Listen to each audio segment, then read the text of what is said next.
जय हिंद दोस्तों। और कैसे हैं आप सब? बढ़िया बढ़िया ही चाहिए। देखिए, ये जीवन एक संघर्ष है, ठीक है। इस संघर्ष में आप भी कंटिन्यू संघर्ष करते रहिए। अगर संघर्ष नहीं करेंगे तो आप पीछे रह जाएंगे। तो कंटिन्यू करते रहिए, अर्थात करने का मतलब पढ़ाई करते रहिए, जम के करिए, ठीक है। और इस बार 100 के पार, इस बार जो है इतिहास बनाना है भाई, ठीक हो, ठीक है। तो देखिए, हम लोग पढ़ रहे थे टिश्यू, जिसे हिंदी में ऊतक कहते हैं, ठीक। टिश्यू का जो बेसिक नॉलेज, देखिए कोई भी चैप्टर स्टार्ट करने से पहले हम एक बेसिक नॉलेज का वीडियो देते हैं आपको, ठीक है। बेसिक नॉलेज में क्या होता है, 10 से 15 मिनट के अंदर आपको ए से लेकर के जेड तक, मतलब शुरू से लेकर के अंत तक उस चैप्टर में क्या क्या पढ़ना है, ये आपको डिटेल में 10 से 15 मिनट में बता देते हैं, ठीक। तो वो बहुत जरूरी होता है भाई।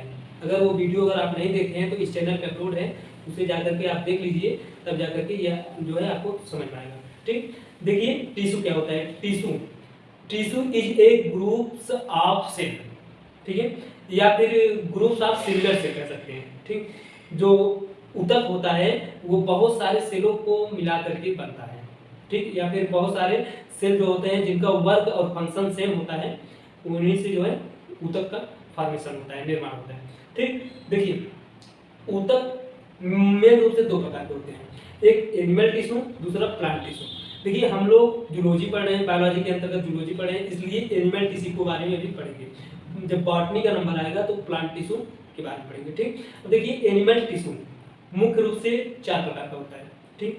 पहला इपिथेलियल टिश्यू, ठीक है, दूसरा कनेक्टिव टिश्यू, तीसरा मस्कुलर टिश्यू, चौथा नर्वस टिश्यू, ठीक। अब इसको स्टेप बाय स्टेप एक एक वीडियो में जो है हम लोग कवर करेंगे, ठीक। क्योंकि अगर सभी को इकट्ठा अगर बना देंगे तो बहुत लंबा वीडियो हो जाएगा और आपको देखने में बहुत बोरिंग लगेगा, इसलिए जो है एक एक करके हम जो है वीडियो बनाएंगे। अब आज का जो आपका ये टॉपिक है इपिथेलियल टिश्यू, जिसे हिंदी में उपकला या फिर एपिथेलियमी ऊतक कहते हैं, ठीक। तो चलिए आइए इसके बारे में जानते हैं, ठीक। देखिए आर्गन की आउटर, अब आर्गन क्या होता है भैया, देखिए हम आपको बेसिक नॉलेज में ही बता दिए हैं कि जो सेल होता है, बहुत सारे सेल मिलकर के टिश्यू बनाते हैं, ठीक है। फिर बहुत सारे टिश्यू मिलकर के आर्गन बनाते हैं, फिर बहुत सारे आर्गन मिलकर के आर्गन सिस्टम बनाते हैं, ठीक है।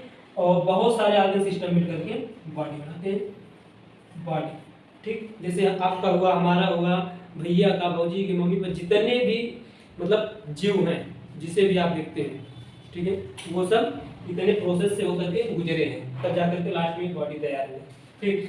अगर इसे एग्जाम्पल के रूप में समझे कैसे, जैसे मान लीजिए ये घर हुआ, ठीक है। घर की जो सबसे छोटी सी छोटी यूनिट क्या होती है, ईंट, भैया ईंट होती है, ठीक। जब ईंट को जोड़ते जोड़ते चले जाएंगे तब जाकर के आपका दीवार बन जाता है, दीवार, क्या दीवार बन जाता है, ठीक है। फिर दीवार को एक तरफ, दो तरफ, तीन तरफ, चार तरफ, चारों तरफ दीवार को जोड़ देंगे, और चारों तरफ दीवार को जोड़ देंगे, और जो है ऊपर छत, मतलब दीवार और ऊपर दीवार चारों तरफ का, ये मतलब चारों तरफ का दीवार और प्लस छत और प्लस नीचे वाले को मिला देंगे जब, तो एक प्रकार से जो है आर्गन बन जाता है, ठीक है, आर्गन बन जाता है, ठीक। अब देखिए जब इन सब को मिला देंगे, ठीक है, तो आपका एक कमरा तैयार हो गया भैया, सही बात है, एक कमरा तैयार हो गया, कमरा, ठीक। कमरा हो गया आपका आर्गन सिस्टम, बहुत सारे आर्गन मिले भैया, एक दीवार मिला है, मतलब एक तरफ का दीवार, दो तरफ का, तीन चार तरफ का दीवार मिला है, फिर ऊपर छत मिला है, फिर नीचे है, फिर उसके बाद और सब इसमें जो है अलमारी वगैरह सब कुछ निकाल दिए, ठीक। ये कमरा आपका तैयार हो गया। फिर जो है बहुत सारे कमरे, अब भाई जो कोई अगर घर बनवाएगा तो ये है नहीं कि कमरा बनवा के छोड़ देगा, तो उसमें जो है किचन भी बनवाएगा, ठीक है, बाथरूम भी बनवाएगा, और कई रूम हो सकते हैं, ठीक है, बरामदा भी होगा, सब कुछ मिला दोगे जब, तब जाकर के वो एक घर बन जाएगा, ठीक। बस ये कुछ नहीं है भाई, सीधा सेल, बहुत सारे सेल मिलकर टिश्यू बनाते हैं, टिश्यू मिलकर के आर्गन बनाते हैं, आर्गन मिलकर के आर्गन सिस्टम बनाते हैं, आर्गन सिस्टम मिलकर के बॉडी बनाते हैं। लेकिन एक क्वेश्चन आपके मन में उठ रहा होगा ना कि भैया जो है सबसे छोटी से छोटी यूनिट हम जो है सेल मानते हैं, क्यों? सबसे छोटी से छोटी यूनिट जो है हम सेल के अंदर जो उपस्थित होता है, जैसे मान लीजिए डीएनए, आरएनए, न्यूक्लियस, माइटोकॉन्ड्रिया और सब चीजें इसेट्रा इसेट्रा, ये सब उपस्थित होते हैं, तो उनको हम क्यों नहीं सेल मान सकते? एक मिनट, ये एक मिनट बता रहे हैं। देखो, सबसे छोटी से छोटी यूनिट उसे ही कहते हैं जिसको मिलाने पर, जोड़ने पर एक स्ट्रक्चर बन जाए, ठीक, एक स्ट्रक्चर का रूप ले ले, तो उसे ही सबसे छोटी सी छोटी यूनिट बोला जाता है, ठीक। वैसे अब ईंट में देखिए धूल, मिट्टी, कंकड़, बालू, पत्थर, बहुत सारी चीजें होती हैं। अगर आप उसे जोड़ते हुए जाएंगे तो भैया एक घर का निर्माण नहीं कर पाएंगे। लेकिन वही ईंट, ठीक है, ईंट रहेगा, ईंट को जोड़ते हुए चले जाएंगे, घर बन जाता है, ठीक। आई होप ये जो है आपको समझ में आएगा, ठीक। अब देखिए वही कह रहा है आर्गन्स। आर्गन्स मतलब यही बहुत सारे टिश्यू मिलकर के आर्गन बनाती है। जो आर्गन की आउटर मतलब बाहरी वाला लेयर, थिन लेयर, मतलब वो पतली लेयर होती है, एंड इंटरनल आर्गन, ठीक है, इंटरनल मतलब अंदर के आर्गन, ठीक, की इनर लेयर, अंदर वाली लेयर का फॉर्मेशन करती है। ये जो इपिथेलियम टिश्यू होती है, ये आर्गन की बाहरी लेयर जो पतली होती है, ठीक है, उसका और अंदर का लेयर का फॉर्मेशन करती है, ठीक। इतना समझ में आ गया। अब देखिए आगे क्या है, इंटरसेलुलर स्पेस इसमें नहीं होता है भैया। इंटरसेलुलर क्या होता है?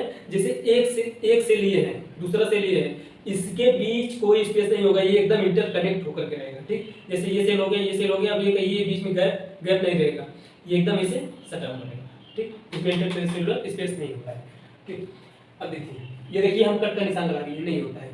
इंटरसेलुलर स्पेस को हिंदी में कहते हैं अंतःकोशिकी स्थान, अंतःकोशिकी स्थान, ये नहीं होता है। अब देखिए ये एपिथेलियल टिश्यू जो है प्रोटेक्शन ऑफ आर्गन, जो आर्गन होता है, ठीक है, आर्गन क्या है? अब देखिए हम लोगों के शरीर में जैसे मान लीजिए आपका ये ईयर आर्गन हो गया, आई आर्गन हो गया, ठीक है, उसके बाद आपका जो है हार्ट आर्गन हो गया, किडनी आर्गन हो गया, लीवर आर्गन हो गया, मतलब बहुत सारे ऐसे आर्गन होते हैं, ठीक है, उन्हीं का जो है प्रोटेक्शन का काम करती है। तो देखिए इसका फंक्शन, ये जो एपिथेलियल टिश्यू होता है इसका कार्य क्या होता है?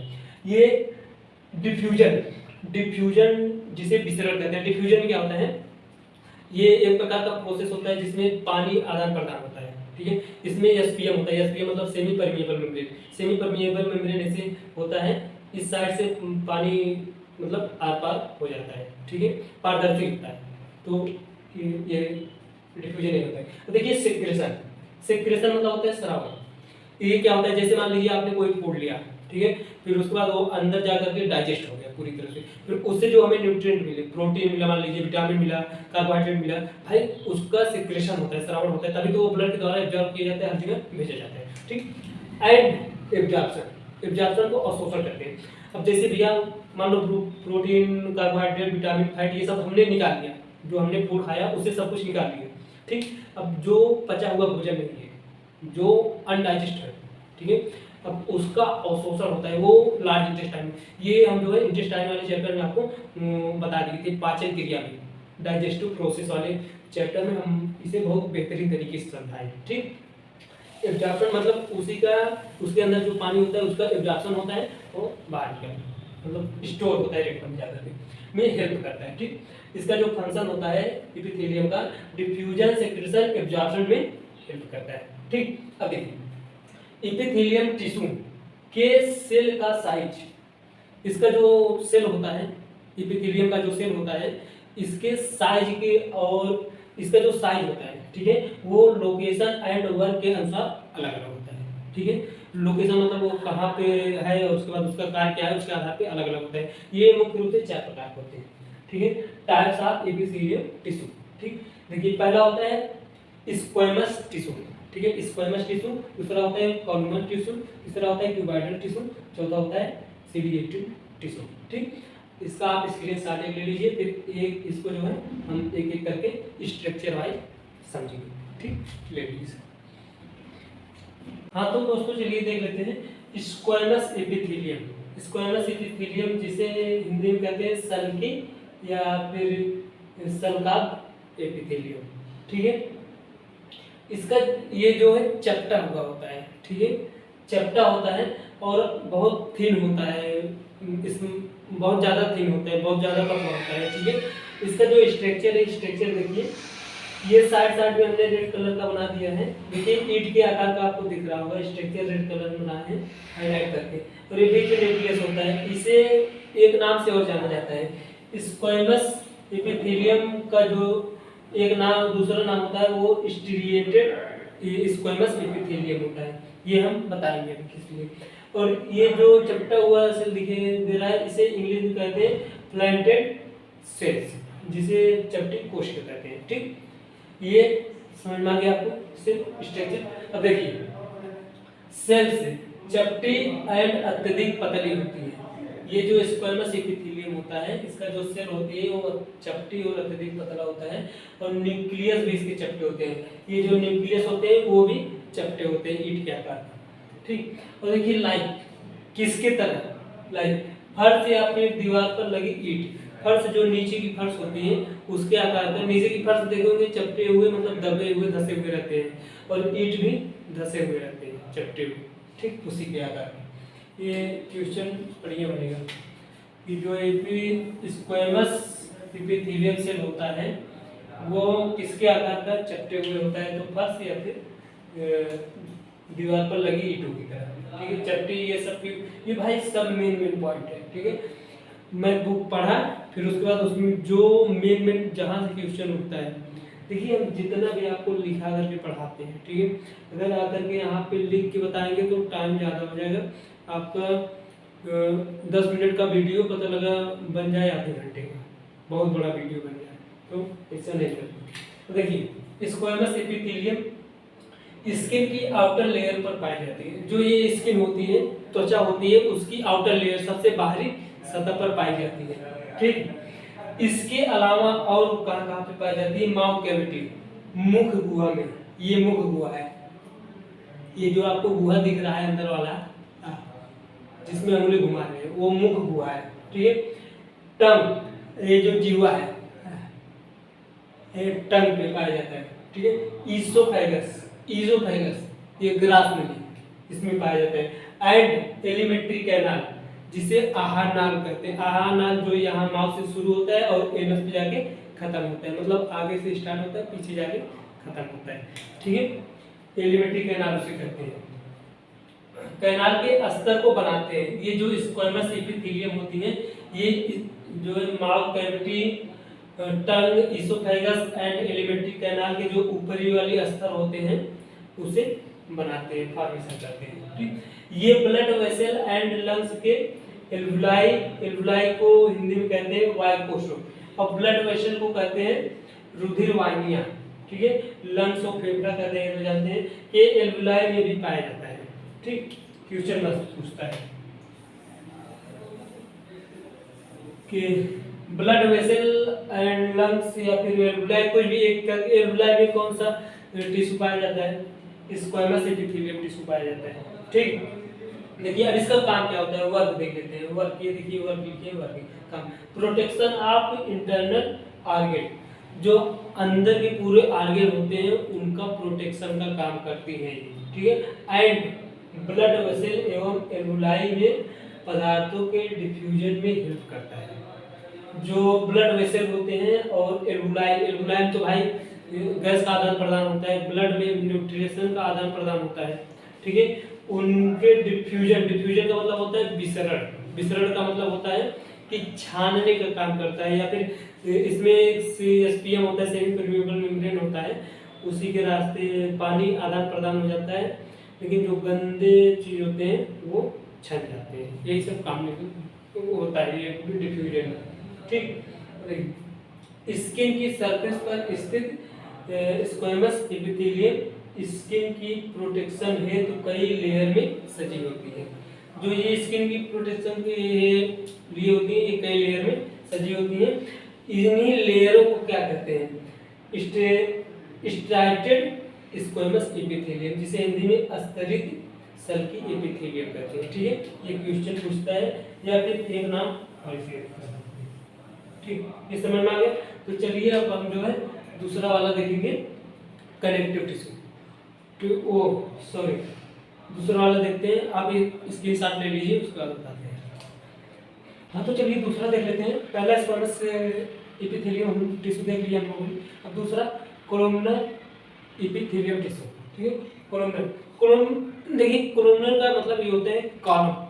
कॉलम का मतलब होता है कोई पिलर, पिलर का मतलब है रॉड लाइन, ठीक है। मतलब ये जो है ऐसे लंबे लंबे से होते हैं, ठीक। रॉड लाइन स्ट्रक्चर होता है, पिलर की तरह होते हैं, स्तंभ की तरह होते हैं, ठीक। इसीलिए इसे हिंदी में देखिए कहते हैं स्तंभकार एपिथेलियम, ठीक। ये देखिए इसे हमने जो है यहाँ से कट करके यहाँ जूम करके देखा, ठीक। तो देखिए ये लाइन किसकी तरह दिखते हैं, कॉलम या फिर रॉड लाइन तरह दिखते हैं, जिसे स्तंभकार कहते हैं, ठीक है, पिलर की तरह दिखते हैं, ठीक। ये देखिए ये स्ट्रक्चर है, ये साइड साइड हमने रेड कलर से बना दिया है, ठीक। तो कॉलम क्या कर देखिए है, इसका जो न्यूक्लियस भी ये बीच में बिंदी से बना दी है।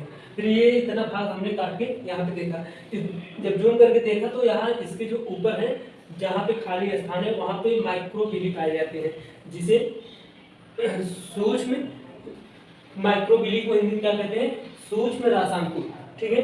माइक्रो मतलब होता है सूक्ष्म, बिली मतलब होता है रासायनिक। ये काम क्या करते हैं, ये किसी भी जैसे मान लो कूड़ा है तो उसे ऐसे ऐसे मूवमेंट प्रोवाइड करते हैं, धकेलने का काम करते हैं, ठीक है। धकेलने का देंगे, खींचने का काम करते हैं, ठीक। 10वां वाला रेशेदार सेल के मुक्त सतह पर माइक्रोबिली सूक्ष्म रासायनिक पाए जाते हैं, वही मुक्त सतह मतलब फ्री स्पेस, ठीक। अब इसका लोकेशन ये कहाँ पाया जाता है ये देखते हैं। एलिमेंट्री कैनाल के वैसे भाग में पाए जाते हैं जहाँ पदार्थों का एब्जॉर्प्शन एंड सिक्रेशन होता है। जो एलिमेंट्री कैनाल होता है, आहार नाम होता है उस जगह जहाँ पर पदार्थों का एब्जॉर्प्शन मतलब जो फूड खाया वो एब्जॉर्ब हो गया, फिर उसके बाद उसका सिक्रेशन मतलब उससे जो न्यूट्रिएंट होता है ब्लड के माध्यम से हमारे यहाँ कोशिका में पहुँचता है, वो क्रिया जहाँ पे होता है वहाँ पे ये पाई जाती है, ठीक है। तो समझिए, देखिए इसका एग्जाम्पल क्या है, कहाँ पे होता है, स्मॉल इंटेस्टाइन का इनर लेयर, जो छोटी आंत होती है उसका जो अंदर वाला भाग होता है वो इसका बेस्ट एग्जाम्पल है, ठीक है। तो देखिए तीसरा वाला है कुबाइडल एपिथेलियम। कुबाइडल एपिथेलियम को कहते हैं घनाकार। घनाकार का मतलब आप जानते हैं जैसे क्यूब होता है, घनाकार जैसे ये कमरा हो गया, कमरा को हम घनाकार बोल सकते हैं, क्यूब होता है क्यूब को घनाकार बोल सकते हैं, वैसे ही होता है। इसका स्ट्रक्चर ये देख लीजिए, ये है, ये घनाकार होता है, इसे हम क्यूबाइड बोल सकते हैं। देखिए इसे हम टाल भी बोलते हैं, ठीक। ये होता है टाल, मतलब लंबा लंबा होता है, ठीक। और ये वाला जो सेल होता है क्यूबाइड टिश्यू करते हैं, ठीक। देखिए लाइक किसके आकार का होता है, क्यूबाइड घनाकार होता है, घनाकार होता है, ठीक है। ये देखिए रेड कलर का हमने बना दिया है, ठीक। ऐसे मतलब पूरे अंदर में पाए जाएंगे, ऐसा नहीं है कि यहाँ ना वहीं पे पाए जाएंगे पूरे। अब ये तो हमने काट के जो है देख रहे हैं इसलिए ऐसे दिखता है, ठीक। तो देखिए एवरी सेल सभी कोशिका के एक स्पष्ट गोलाकार केंद्र होते हैं, जितने भी कोशिका इसमें होती है उसमें एक स्पष्ट गोलाकार गोलागोल केंद्र दिखाई देता है। अब इसका लोकेशन ये कहाँ पाया जाता है, सलाइवरी ग्लैंड, जो सलाइवरी ग्लैंड होता है यहाँ पे सलाइवा जो निकलती है उसमें पाया जाता है। श्वेत ग्रंथ, श्वेत ग्रंथ मतलब स्वेट ग्लैंड को कहते हैं श्वेत ग्रंथ, जो पसीना वसीना निकालती है उसमें पाया जाता है। यूनिफेरस ट्यूब्यूल्स को हिंदी में क्या कहते हैं, बिग नलिकाएं, वही मतलब किडनी उडनी होता है, किडनी उडनी कहते हैं, बिग नलिकाओं में ये पाई जाती है, ठीक। अब देखिए एब्जॉर्प्शन एंड सिक्रेशन के अलावा ये ऑर्गन्स को मैकेनिकल सपोर्ट को हिंदी में कहते हैं, यांत्रिक सहारा भी प्रदान करती है। क्वेश्चन मस्त पूछता है भैया एब्जॉर्प्शन एंड सिक्रेशन के अलावा ये और कौन सा काम करती है, मैकेनिकल सपोर्ट प्रोवाइड करती है, ठीक। इतना ये समझ में आ गया। तो आपका एक रिलेटेड और बचा है सब, वो वाला आपको बता दें। तो ये वाला जो है एपिथेलियम खत्म हो गया, ठीक। इसका स्क्रीनशॉट ले लीजिए। चौथा वाला देख लेते हैं, सिलिएटेड एपिथेलियम, जिसे हिंदी में पश्चिमाभ या फिर पश्चिमल एपिथेलियम कहते हैं, ठीक। देखिए इस प्रकार के टिश्यू में rod and tube like cells होती है। रॉड एंड ट्यूब लाइक वही कोबाइडल वाला टिश्यू और रॉड वाला टिश्यू, ठीक है, उसी के मिला करके होती है। मुक्त सतह पर सीलिया पाए जाते हैं। सीलिया मतलब होता है रोम, जैसे ये रोमा होता है, रोम क्या होती है कि ये कोई भी स्टिमुलेटिंग चीज, कोई जैसे मान लीजिए ठंड में आप देखिए आपका ये रोमा हाथ का या फिर पैर का खड़ा हो जाता है, ठीक है, उसे ही रोमा कहते हैं, ठीक। मुक्त सतह मतलब फ्री सरफेस पे, और इसका वर्क आप सीलिया, जो सीलिया पाई जाती है, सीलिया क्या होता है, सीलिया देख लीजिए, अभी हमने बनाया था, मान लीजिए टिश्यू हो गया, इसके ऊपर ये जो छोटे छोटे रोए होते हैं, ठीक है, रोए के आकार में जो स्ट्रक्चर होता है वही सीलिया होता है। यही जो है सीलिया होता है। ठीक, सीलिया वही होती है। ठीक, सीलिया मूवमेंट को, किसी चीज़ को मूवमेंट कराने में मदद करते हैं। ठीक, कहीं आने जाने का काम होते हैं। और इसका वर्क आप सीलिया, सीलिया का काम क्या होता है? कणों, कणों जो कण होता है, मुक्त सेल, कण या फिर मुक्त सेल अथवा म्यूकस में एपिथेलियम सरफेस के ऊपर विशिष्ट दिशा में मूवमेंट कराना, मतलब वही बोले ना, जो मतलब मूवमेंट कराने का काम होता है। ठीक, इतना समझिए। अब देखिए लोकेशन, इसका लोकेशन, ये जो सीलिएटेड एपिथेलियम टिश्यू होता है ये कहाँ पे पाया जाता है? लोकेशन, लोकेशन ही मेन पूछता है ज़्यादातर। ये जो है फैलोपियन ट्यूब, फैलोपियन ट्यूब जिसे हिंदी में अंडवाहिनी कहते हैं, फैलोपियन ट्यूब में पाया जाता है अंडवाहिनी। और फिर फायरिंग्स या फिर ब्रीदिंग ट्यूब जिसे श्वास नली कहते हैं, यहाँ पर पाया जाता है। ठीक, श्वास नली। और जो माउथ कैविटी, ये जो माउथ कैविटी है, माउथ कैविटी इसमें पाया जाता है, मुंह में पाया जाता है। ठीक, तो ये जो है आपका एपिथेलियम टिश्यू खत्म हो गया। अब जो है नेक्स्ट वीडियो में हम बनाएंगे कनेक्टिव टिश्यू। ठीक, आप एक स्क्रीनशॉट ले लीजिए इसका, हो गया स्क्रीनशॉट। तो आपको ये वीडियो कैसा लगा हमें कमेंट करके जरूर बताइएगा। और अगर मन में कोई डाउट हो या फिर कोई क्वेश्चन हो, कमेंट बॉक्स में जा करके आप पूछ सकते हैं। और मन से पढ़िए, और इस बार जो है 100 क्रॉस करना है। ठीक है, तो चलिए मिलते हैं नेक्स्ट वीडियो में। जय हिंद, जय हिंद।